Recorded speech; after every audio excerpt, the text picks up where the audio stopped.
Hey there, so I recently finished another Warriors book. I know it's been a while, but I have been reading a lot of other books because I just love to read and that. And so I could also decide to reread the Warriors books, which I probably will do sometime, but right now I'm reading a lot of new books I have been wanting to read and haven't gotten to read yet. But, so today, what I'm going to be reviewing with you is of course, as I said, another Warriors book. Well, it's a super edition, Tigerheart's Shadow. So this is a pretty new book. I actually do have another Warrior book on hold, but I just have to wait for it to actually, you know, arrive at the library. It's only on order for the library. But this time about the book I actually have just read. So it's a super edition which is set after the Vision of Shadows arc. So before I go into spoiler territory or potential spoiler territory, I do want to let you know sorry.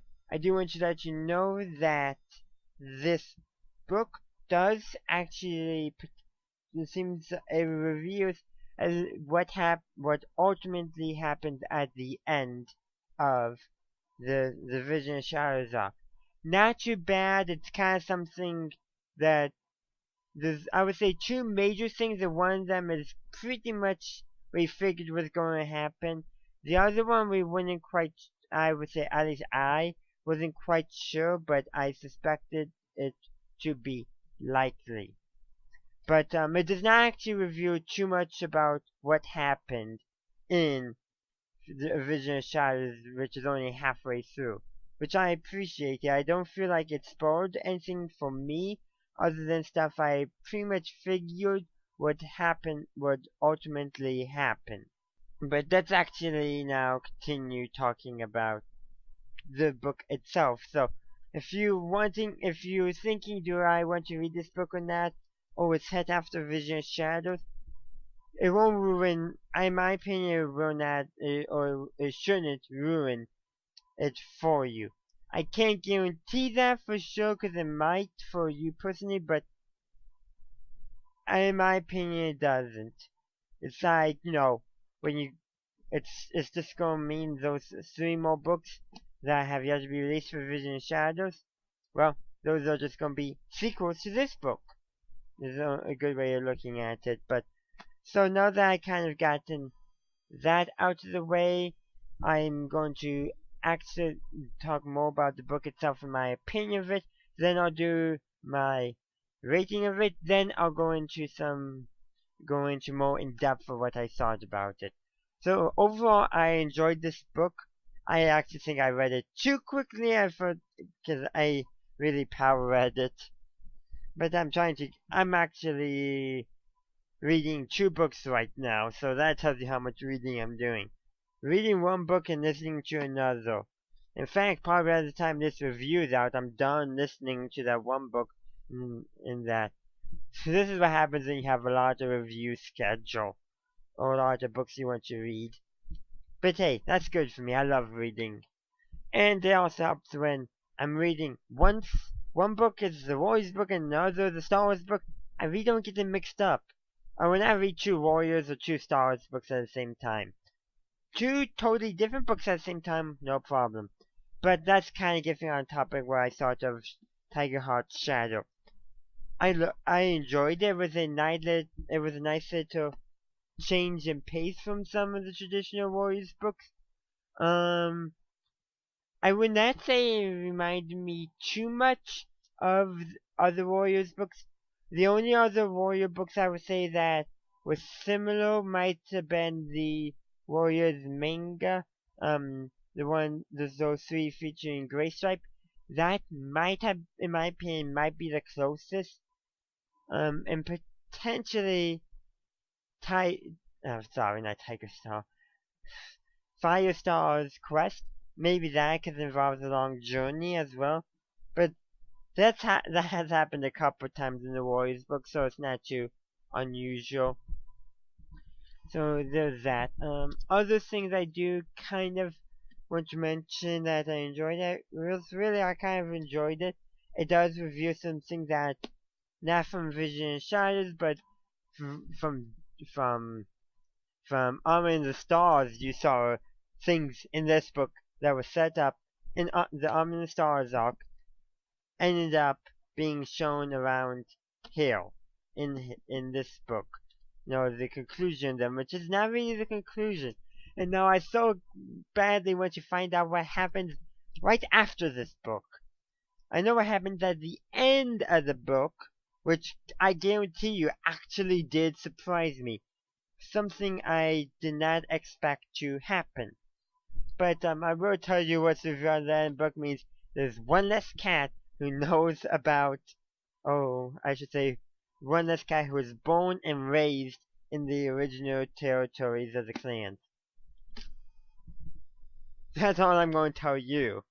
But now I'm going to go into my rating, and right after I give you my rating, I will actually reveal what cat that was. So my rating for this book is 4 stars out of 5. Mainly because I kind of wanted to see a little bit more of what happened right after the book, but they didn't give it. I kind of wish they did. I was kind of expecting them to do that with the exclusive manga that they always have at the end of the super editions nowadays. Well, except for one of them, I believe. No, I expected that to actually be talking about that, but it's actually more of a short prequel to the book.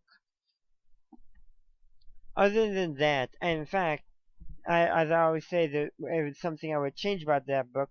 I would have made that exclusive manga set at the gathering right after Tiger Star and Dove Ring got back from their journey. And yes, I did say Tiger Star. So, just so you know, as I alluded to earlier, I am now in spoiler territory. So yeah, Tigerheart becomes Shadow Clan's leader at the end of this book. I honestly did not see that coming. That totally surprised me. So yeah, and I kind of I want to see how the other clans react to it. Because, if you've read the Warriors book, most of the cats did not like Tiger Star. Or, of course, his warrior name being Tiger Claw. So, did not expect to see Tigerheart become the Shadow Clan's leader and become Tiger Star. I just want to see the reactions from all the other cats. Okay, so Tony, his mother, Tawny Pout, did not seem too surprised by it, but I'm thinking, the other cat, who are the only other cats? Let's see. Yeah, of course his father was around them, but, Tawny Pout, his mother would remember. Maybe some of the older cats. Probably the elders would remember as well in Shadow Clan, but we saw their reaction and it didn't seem too much of a problem. From Thunder Clan, Bamboo Star would remember. Squirrelflight wasn't born yet, but she definitely would know the stories. Same with Leafpool. Oh yeah, Brackenfur, Cloudtail, Brightheart, Zoneclaw, White Wing, and I believe also Bridgefur. I'm not sure about White Wing, I think. White Wing and Bridgefur, I'm not sure about. But those cats I just named would have been around. Brackenfur, Cloudtail, Brightheart, Zoneclaw, Bramblestar would have been around. Oh yeah, and I forgot to throw in the elders as well. How about just the one elder, Grey Stripe, who, if I'm correct, is the oldest Tom in ThunderClan. So yeah, there's that. I do believe so. But not the oldest cat in the forest. I think that might belong to Misty Star or RiverClan, who will also remember Tiger Star's rule. Yeah. Mothwing would not have remembered. The elders might. And, well, the Sky Clan cats, well, they only know what Firestar told them, and among that, Leaf Star Sparrow Pelt,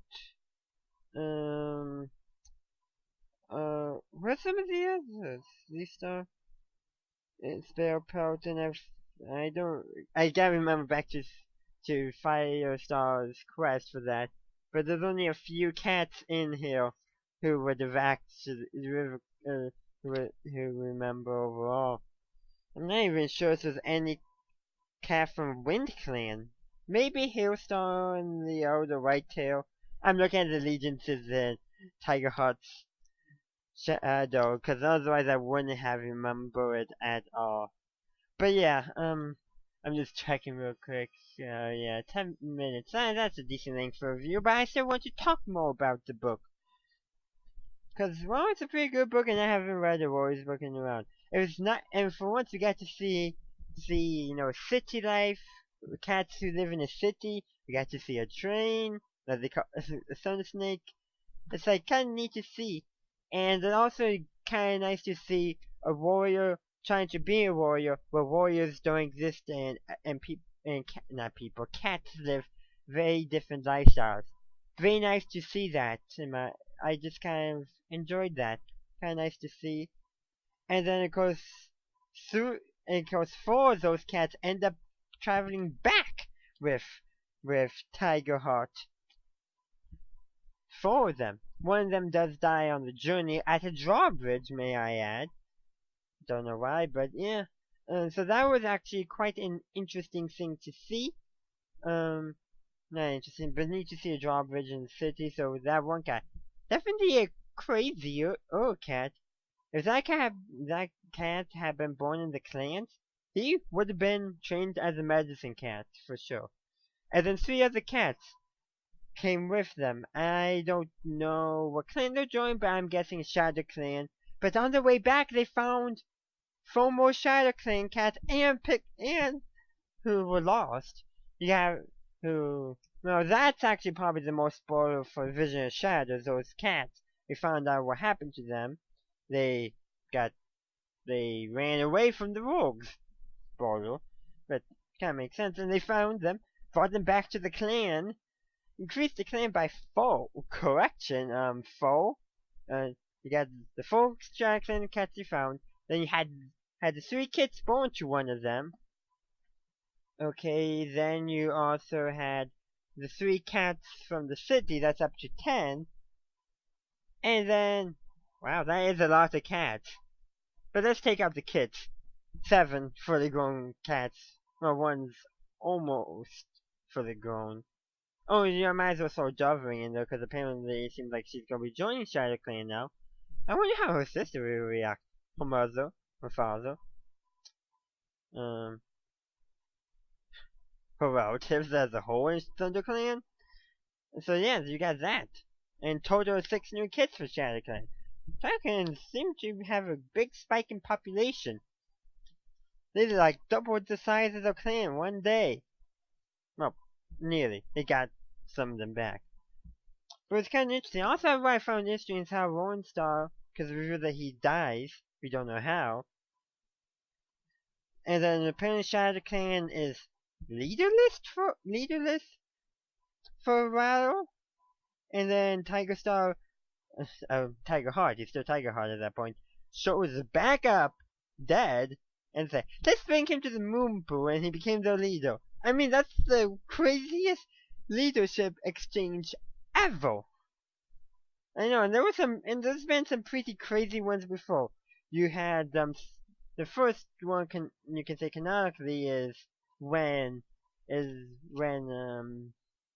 Sunstar became leader after Pine Star and only got 8 lives. Not too crazy.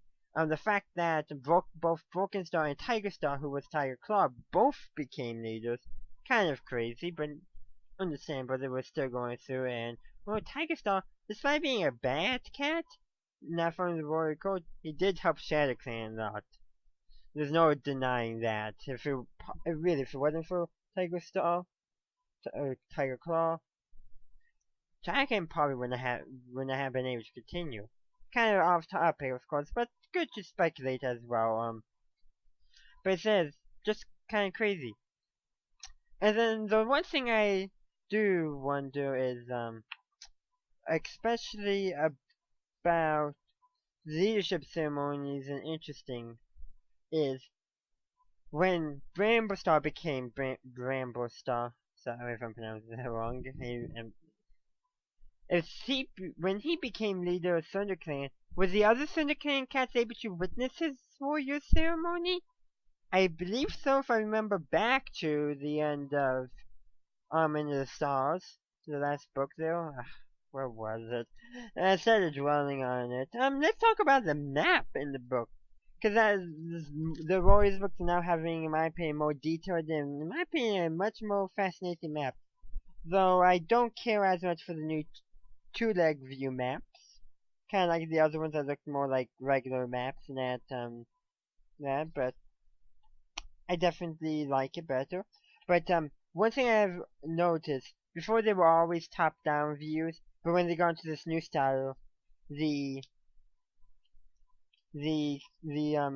cat view became the three-dimensional imprint on the two-dimensional page, while the two-leg view remained the overhead view. Kind of nice to see. And by when I meant for the cat view meant by the three-dimensional, I meant it's tilted slightly at an angle to give you a different sense.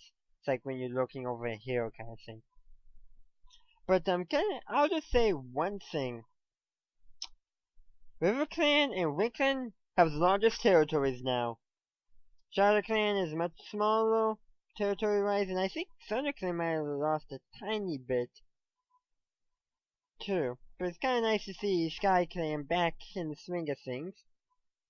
That is actually very nice to see. See them living among the clans again. So I half expected them to take up the camp, up on in the woods above ThunderClan and WindClan for some reason.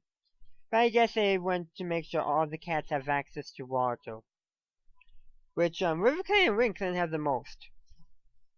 Just something I observed through this all. So yeah. I could probably actually continue talking about this book for much longer, but yeah. It was quite a nice book. We got to see, of course, Tigerheart and Dovering have kids. Kind of wonder what would have happened if ShadowClan never came back. They would have had kids in ThunderClan. I think probably so. So the question is how would Bramblestar and Roarstar act? Because say if he was still alive. I'm just speculating there, of course. But yeah.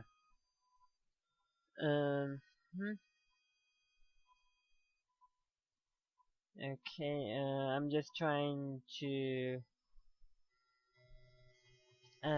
think of anything else I want to put in my review before I sign off, and I really can't think of anything. I've talked pretty extensively about this book, which is something I haven't done for a while now. So yeah, but I am glad I did it. It's nice sometimes to throw these longer reviews out there, especially when I really enjoyed the book. It makes me down my 4-star rating, but I gave that the 4-star rating again, mainly because I kind of wanted to know what happened in Maiden's how the other clans would react, in a way, how Bramblestar would react, because now his nephew had the same name as his father, who he wanted to distance himself from. Just kind of something I did want to know. So yeah. And that could have been handled very nicely in the exclusive manga, instead of showing the story of the ShadowClan cats that Tigerheart found on his way back. Would have been nice if that story was about the gathering right after Dovering and Tigerstar got back from their journey. Like how that would have been very nice to see, and I do hope we see that at some point. I don't care how they do it either. Maybe make it a just make it a digital exclusive on the website, put out a manga for it. I don't care. I just want to see that story. If not, I'll write my own fan fiction. I did it once before. I haven't even released it, and I will never release it. Because it was the first story really I ever wrote. And maybe if I review, go back, reread that, I may and rewrite it. I may consider, but probably not. Writing, of course, is not my strong suit, but I'm actually getting better at it. Practice does make perfect, and eventually you'll get to see some of my examples. Specifically over on my other channel, John Barry, which I encourage you to check out. But after that quick little self-promotion there, I think I'm going to end my review. So, thank you for watching this review. If you liked my review or you enjoyed the book, please make sure you leave a like and comment down below what did you think of Warriors, Tigerheart's Shadow. So please be considerate of people who may not have read the book. If you have listened to the end of this review, I am assuming you have read it, as once I gave my rating, I pretty much lost my self-control to prevent spoilers, so yeah.